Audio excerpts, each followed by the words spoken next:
This is Jane Slater here live in Dallas, where this morning, Jane, about an hour ago, we found out some somewhat surprising news. Jason Witten is going to tell the Cowboys he is retiring after 15 years, and he is moving to the booth for Monday Night Football. Jane, your reaction to that?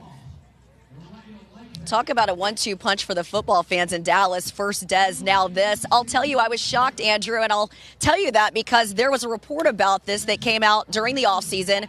We talked to Jason Witten about this, and he maintained that this is a player that wants to play into his 40s. I readdressed it at the Pro Bowl, and then just 2 days ago, this notion of being the elder statesman in the locker room, he gave me no indication that he was hanging it up. This comes as a surprise, especially when you consider the Cowboys are already well into the draft, and I think some are wondering, what does this now mean for their needs moving forward? The biggest thing here I think that they're going to miss is having this veteran in their locker room. I've been covering Jason Witten since I first came out of college. I was in Tyler, Texas, covering the Dallas Cowboys, and this was a player that was in a Bill Parcells draft class. Here since 2003, Terrence Newman, part of that rookie class, still playing in the league. You have to wonder how much longer Terrence Newman has, but they're certainly going to miss his leadership, that veteran presence. This now means essentially Sean Lee's your oldest guy in there.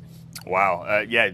Terrence Newman's still playing, who I believe is older than me, but they did draft a corner last night in Minnesota. And the Cowboys, Jane, are sitting there at 50 tonight. Does this change things for them now? I don't think so, and here's why, Andrew. They're really high on Blake Jarwin. This was a guy they acquired from the Eagles during the season. They signed him to a contract.